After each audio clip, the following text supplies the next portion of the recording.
네, 명실공히 페드 와처 하면 이분이죠. 어렵게 모셨습니다. 오건영 신한은행 WM 컨설턴트 부부장입니다. 부부장님 안녕하십니까? 네, 어서 안녕하세요. 오세요. 네, 어렵게 오셨는데 네. 네, 시장의 분위기는 이렇게 좋은 것 같지는 않습니다. 네네. 일단 올해도 아직은 뭐 전반전이 끝나기 전이라서 네. 성급하긴 하지만 네. 미국 투자가 참 어렵다라는 생각이 듭니다. 네네. 근데 거기에 연장선상에서 보면 결국 트리거는 뭐였을까라고 하면 역시 5월 FMC 전후였을 것 같은데요. 네네네. 전반적으로 5월 FMC는 어떠셨어요? 일단 저도 이제 두 가지 정도를 봤었는데요. 첫 번째는 올해 주식시장이 이제 약세를 보이다가 두 차례 반등이 나타났는데 그게 1월 FMC가 끝난 다음에 3월 FMC가 끝난 다음에 두 차례 강한 반등세를 나타냈습니다. 그게 이제 시장에서는 FOMC가 결국에는 불확실성을 해소시켜 줄 것이니까 이건 거대한 호재가 될 것이다. 이제 이런 해석들이 굉장히 강했었던 것 같아요. 이번에도 이제 그런 해석이 계속해서 이어질 것인가에 대해서도 좀 관점을 두고 봤던 게 1번인데 그게 일단 첫 번째는 좀 흔들렸다라는 게 첫 번째고요. 두 번째 이제 말씀드리고 싶은 거는 이번 FOMC 때 결국에는 우리가 그러니까 이게 참 파월 의장의 코멘트가 이 커뮤니케이션이 이번에는 약간 좀 시장에 실망을 줬던 것 같아요. 여태까지 파월 의장이 썼던 방식은 뭐냐면 약간 병 주고 약 주고 컨셉을 좀 많이 썼었는데요. 예를 들어 이런 거죠. 작년에는 급작스럽게 연내 테이퍼링을 발표를 해요.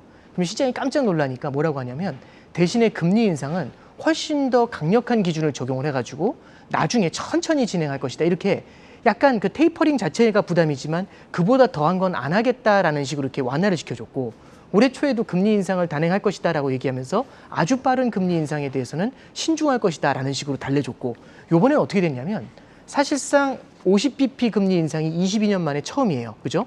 그리고 두 번째는 양적 긴축 같은 경우도 2017년도에 진행했던 것보다 2배 빠른 속도로 발표가 될 겁니다. 이렇게 발표가 됐었고요. 이 두 가지 정도가 나오면은 사실 이 정도도 긴축이 굉장히 좀 심각한 건데 여기에 대해서 75bp 인상이라는 걸 던져주면서 굉장히 이제 시장이 긴장을 한 거죠. 근데 75bp까지는 안 갈 거야라고 하니까 시장에서는 50bp 금리 인상에 QT라는 양적 긴축이라는 어쩌면 굉장히 강력한 패키지가 마치 비둘기적인 것처럼 느껴지게 만든 건데요. 시장이 이런 걸 계속 겪다 보니까 이런 생각을 하게 되는 것 같습니다. 결국에는 긴축 패키지가 세게 나오는구나. 그래서 초반에는 그 비둘기적인 시그널에 대해서 약간 심리적인 반응이 있다가 그 이후에는 오히려 이제 강한 긴축에 대한 우려 이런 것들이 같이 좀 이제 버무려지지 않았나 그렇게 생각이 됩니다. 네, 말씀 주셨던 것처럼 사실 강도 높은 긴축이건 긴축인데요. 네. 파월의 효과가 3월 달에는 그래도 하루는 넘게 갔는데 네네. 이번 5월에는 네, 하루 그렇죠. 갔지 않습니까? 네. 이러다 6월에는 뭐 반나절도 안 가는 거 아닌가 뭐 이런 생각이 좀 드는데요. 좀 조심스럽지만 전망을 좀 여쭈려고 합니다. 네. 이 연준의 긴축을 갖고 네. 이게 미완의 완성일 거다. 네. 결국 맞춤표를 못 찍을 거다. 네네. 올릴 만큼 올린다 하더라도 네네. 시장을 보면 못 올릴 거다 이런 얘기가 있습니다. 어떻게 보시나요? 일단 저는 이제 그렇게 생각을 합니다. 오늘 이제 그 어제죠. 어제는 옐런 의장이 나와서 여름 때까지 시장이 조금 흔들리더라도 그렇게 크게 걱정을 하진 않을 것이다라는 표현을 썼고요. 오늘 윌리엄스 총재랑 메스터 총재가 코멘트를 준 게 있는데 둘 다 공통적으로 했었던 헤드라인은 실업률이 조금 올라가더라도 긴축은 그대로 진행이 될 것 같다. 이제 이런 얘기를 합니다. 네. 그러면 잠깐 보시면 지금 실업률이 굉장히 낮은 편이고 미국의 노동시장이 굉장히 타이트해요. 그러면 실업률이 올라간다라고 했었을 때는 이 분위기를 한번 그러니까 뭐냐면 하락 추세를 뒤집어 엎는 거죠. 그러니까 약간 올라간다는 게 중요한 게 아니라 하락하는 실업률이 낮아지는 추세를 뒤집어 놓을 정도면은 시장을 그래도 조금은 흔들어 놓더라도 그렇죠. 경기가 조금은 둔화되는 걸 감안하더라도 우리는 물가를 잡는 데 포커스를 두겠다. 이제 이런 표현을 쓴 거잖아요. 적어도 이번 FOMC 때 그걸 갖다가 어느 정도 느낀 것 같아요. 왜 그러냐면 FOMC가 끝난 다음에 시장에서 느꼈던 건 이런 걸 이제 코멘트를 주더라고요. 딱 얘기를 하는 게 첫 번째는 75bp 금리 인상 가능성을 갖다가 일단은 테이블에서 치워놨다. 이런 얘기를 이제 딱 썼거든요. 그 얘기를 쓰니까 시장에서는 기대 인플레이션이 하늘로 치솟고 국제 유가가 뛰기 시작하더라고요. 그럼 이 얘기는 뭐냐면 지금 만약에 이렇게 강한 긴축에 대한 신뢰를 나타내주지 않으면 긴축을 하건 안 하건 긴축에 대한 의지가 되게 중요한 거죠. 강한 긴축에 대한 의지를 표명해주지 않으면 이러면 오히려 물가 상승세가 더 심해지게 되고 그렇게 됐었을 때는 향후에 더욱더 심한 긴축을 해야 되는 문제가 생긴다. 그래서 최근에 보시면은 FOMC 직후에는 금리 인상 확률이 확 낮아졌다가 다음날 바로 확 들어올리면서 시장이 흔들렸거든요. 그래서 이런 걸 통해 봤었을 때는 연준도 어느 정도 그러니까 마침표를 찍건 안 찍건 시장이 예상했던 것보다는 조금은 더 강하게 움직여주지 않을까 이제 그렇게는 기대하고 있습니다. 말씀 듣다 보니까 궁금한 점이 있는데 네. 그러면 이 고용 상황과 관련해서 미국의 실업률이 어느 정도로 나와야지 우리가 좀 안정적이다라고 평가를 할 수가 있는 겁니까? 지금 이제 3.6%, 3.5% 이게 사실은 반세기 만에 가장 낮은 실업률이거든요. 물론 실업률은 더 낮아지면 낮아질수록 좋습니다. 미국의 고용이 그만큼 탄탄하다는 걸 보여주니까요. 근데 일단은 지금 연준에서 얘기하고 있는 거는 비이성적이라는 표현이 아니라 이제 굉장히 좀 과도할 정도로 지금 이 실업률이 그러니까 뭐냐면 노동시장이 강하다라는 표현을 쓰고 있죠. 네. 그거는 실업률 자체로 나타낸다라기보다는 지금 현재 노동시장에서 넘치는데 사람들이 인력을 구하기 힘든 게 있습니다. 그래서 고용지표에 보시면 노동시장 참가율이라는 게 있어요. 네. 이게 뭐냐면 일을 할 수 있는 사람들인데도 일을 안 하고 놀고 있다. 이제 그렇죠. 이제 예비 인력으로 남아 있는 거죠.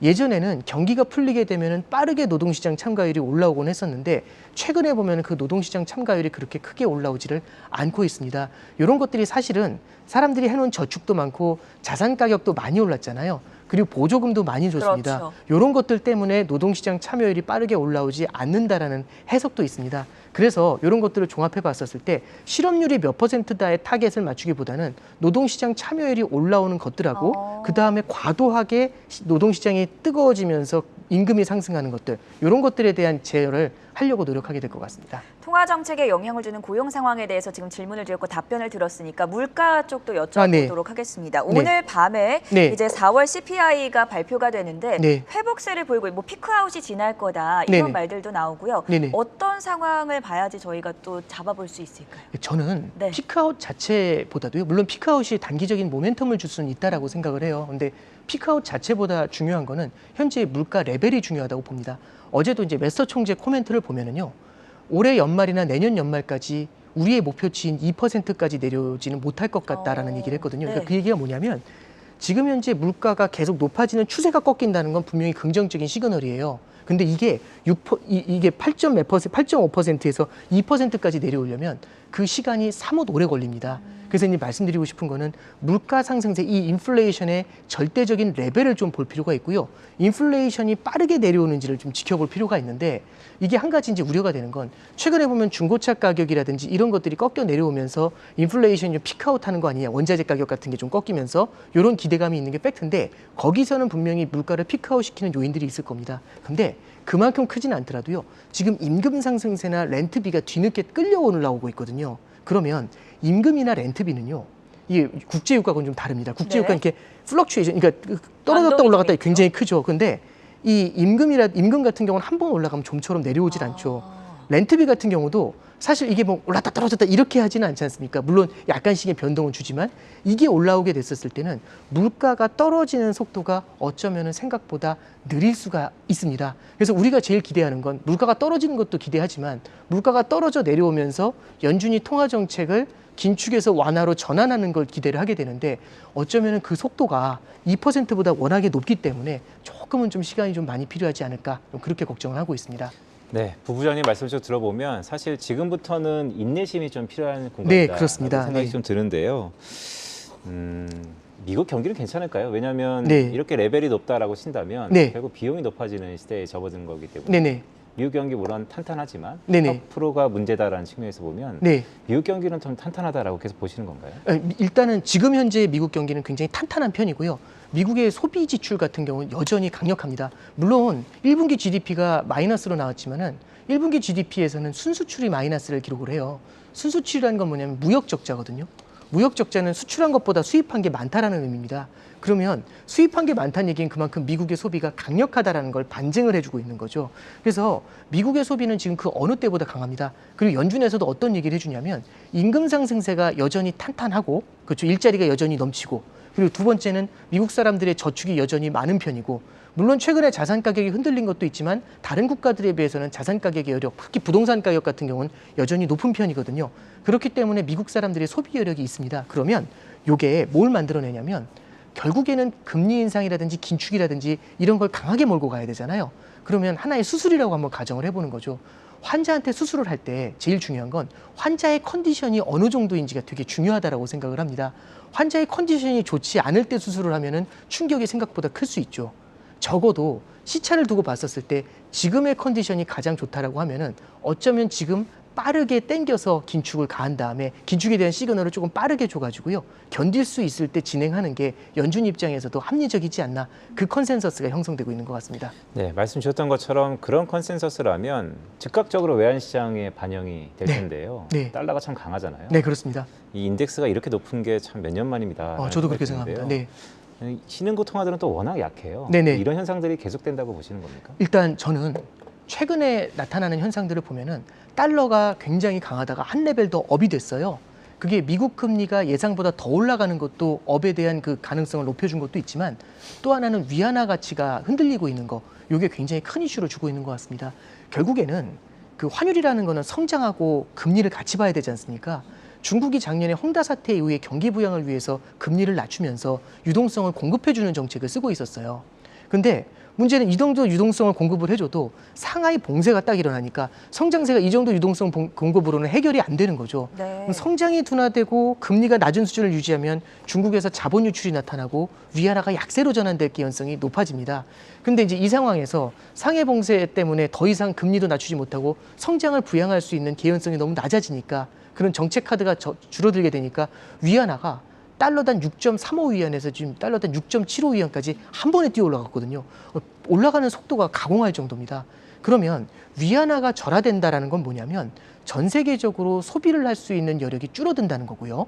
왜냐하면 중국도 수출로 먹고 살겠다는 얘기를 하는 거거든요. 두 번째는 위안화의 절하는 이머징한테는 굉장히 큰 버팀목 중에 하나입니다. 중국은 이머징 국가들의 수출 경쟁국이자 이머징 국가의 생산물을 수입해주는 소비국입니다. 근데 위안화가 절하가 되면 수출을 경쟁을 할 때 중국 제품의 가격도 싸지잖아요. 그러면 아무래도 수출 경쟁을 할 때 이머징 시장이 힘들어지는 것도 있고요. 중국에 수출을 하려고 하는데 중국 위안화가 절하가 되니까 중국에서 수입을 할 때 물가가 올라가는 문제가 생기겠죠. 그럼 이머징 국가에 있는 물건들이 비싸지니까 덜 사주게 됩니다. 그럼 그만큼 이머징 국가들이 성장할 수 있는 룸이 줄어들게 되는 거죠. 그래서 결국에는 이제 지금 현재 금리 인상 속도를 봤었을 때 이머징 국가가 위안화까지 흔들리면서 성장세가 둔화가 되니까요. 훨씬 더 조금 더 높은 변동성을 보이게 되지 않을까. 미국은 금리를 인상을 해도 버틸 수 있는 어느 정도의 체력은 있지만 다른 국가들에서는 리스크가 나타날 가능성 이런 건 좀 지켜봐야 될 것 같습니다. 네, 저는 그 부분이 가장 중요해 보입니다. 네. 왜냐하면 그렇기 때문에 2017년도에 네. 연준이 스탑 버튼을 눌렀지 않습니까? 그렇죠. 이번에도 그렇게 된다고 보세요? 저는 가능성이 있는 얘기라고 생각을 하고요. 저는 이제 어제인가요? 이틀 전에 블라드 총재하고 월러 총재가 월러 부의장이 이제 같이 그 컨퍼런스에 참여를 했어요. 그 컨퍼런스에 참여를 했는데 이 이제 참고로 말씀드리면 블라드하고 월러 이 두 분은 그 투톱입니다. 그 매파의 투톱입니다. 그렇죠. 예, 극단적인 분들인데 네. 그래서 이제 점도표 보면 맨 위에 2명 찍혀 있으면 그분들입니다. 근데 이 두 분이 이제 한꺼번에 이제 출전을 하셨어요. 근데 이제 어떤 얘기였냐면 저는 개인적으로 되게 놀랬던 게 이런 얘기를 하더라고요. 그 두 분한테 질문이 뭐냐면 연준이 너무 뒤처진 거 아니냐. 그럼 보통 매파면 뒤처졌습니다. 죄송합니다. 금리 빨리 올릴게요. 보통 이렇게 얘기를 해야 되는데 네. 이 두 분이 다른 얘기를 하더라고요. 뒤처진 게 아니다. 뭐라고 얘기를 하냐면 옛날하고 다른 게 있다. 포워드 가이던스라는 게 있다라는 얘기를 합니다. 포워드라는 건 그러니까 앞으로 어떻게 될 건지에 대해서 미리 가이드를 준다는 얘기죠. 그냥 쉽게 말하면 선반영 이렇게 보시면 되는데요. 약간 좀 과도한 표현이긴 합니다만 이게 뭐냐면 앞으로 금리 인상을 얼마나 할 건지에 대한 가이드를 되게 구체적으로 주고 있고 점도표 같은 경우도 그렇게 찍어주고 있잖아요. 그래서 블라드가 그 얘기를 해요. 뭐라고 얘기하냐면 여태까지 계속 매파적인 표현을 써가지고 우리가 기준금리를 지금 0.75까지밖에 안 올렸는데 미국 10년짜리 국고채 금리가 벌써 3.2까지 올라가지 않았냐. 이게 시장이 어느 정도는 사전적으로 긴축에 대한 효과를 제공해주고 있다. 이 얘기를 하고 있는 겁니다. 그러면 저는 이제 이런 생각이 들어요. 뭐냐면은 연준도 앞으로 더 지금 현재 예상하는 것보다 더 추가로 갈 수 있는 룸이 분명히 있을 겁니다. 그런데 현재까지의 내용들은 상당 부분 정책에 반영을 했다는 걸 시장도 인지하고 있고 연준도 인지하고 있는 거죠. 그러면 앞으로 추가로 터져나올 룸이 긴축에 대한 룸이 아주 크지는 않을 것 같습니다. 그러면 지금 현재 이미 미래에 있는 효과를 갖다가 어느 정도 주고 있다면 이런 것들이 충격을 준다라면은 연준도 옛날에 볼커가 했었던 것처럼 막 10%씩 금리를 들어올리고 이렇게까지 가지는 못할 거라고 보고 있습니다. 네, 말씀 주셨던 것처럼 사실 포워드 가이던스의 결과물로서 네. 우리가 미국의 10년물 국채 네, 금리를 그렇죠. 보자라는 말씀을 주셨어요. 맞습니다. 근데 10년물 국채 금리는 참 성장성도 반영하고 네, 있어서 네, 맞습니다. 어제는 또 3% 찍고 내려왔지 않습니까? 네네. 그럼 이거를 해석을 네. 말씀 주셨던 것처럼 선반영 다 됐다. 그러니까 네. 긴축적인 속도가 조금은 완화될 수 있다는 희망으로 봐야 되는지 네. 아니면 경기가 여전히 불안하다. 어느 쪽에 좀 무게를 둬야 될까요? 저는 일단 최근에 내려오는 금리는요. 성장세의 둔화를 좀 읽고 있다라고 생각을 합니다. 결국에는 미국의 소비 경제가 분명히 튼튼한 건 맞거든요. 네. 근데 지금 튼튼한 거지 미래에도 튼튼하지는 않을 수 있어요. 왜 그러냐면 미국의 소비 경기를 추동한 거는 경기 부양책과 제로 금리와 낮은 물가와 그 다음에 올라가는 자산 가격이었거든요. 근데 지금 그게 다 반대로 되돌려지고 있습니다.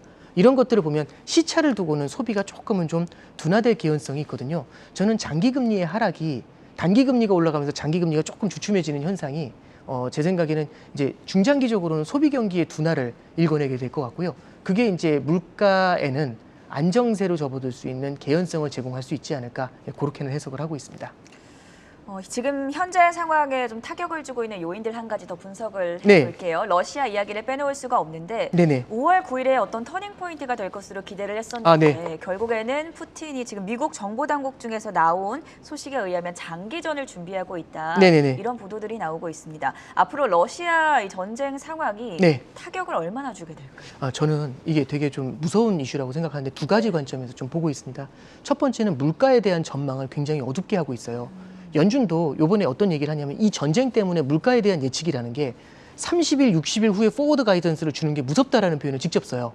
그 공부 잘하는 사람들 다 모인 데서도.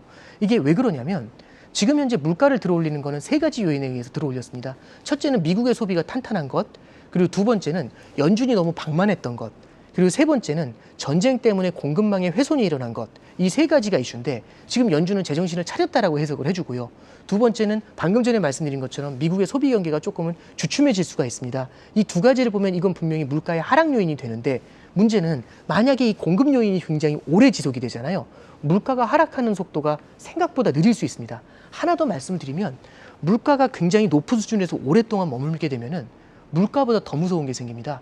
물가가 오를 거라는 기대감이 생기는 거죠. 그걸 기대 인플레이션이라고 하는데요. 그 기대 인플레이션이 형성되게 되면은 미래의 소비를 미리 땡겨버립니다. 그러면 지금의 물가 상승세가 가수요에 의해서 더 커져 버리는 문제가 생기게 되거든요. 그래서 저도 이 전쟁이라는 건 굉장히 큰 불확실성으로 작용을 하고 있어서 이게 어느 정도는 해소되는 게 되게 중요하다는 게 첫 번째 포인트고요.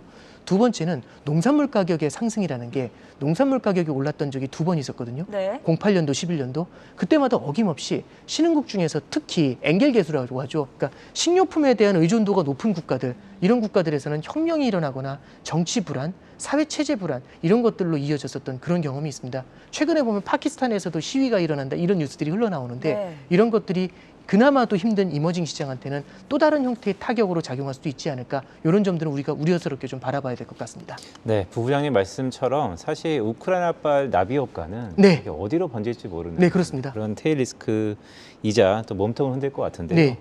그런 의미에서 보면 최근에 뭐 우리 방송에서 얘기하기 좀 그렇지만 책을 하나 내셨어요. 네네. 인플레이션 시대의 투자 방법. 네네. 그럼 인플레이션 시대가 앞으로 장기간 좀 온다고 보시는 건가요?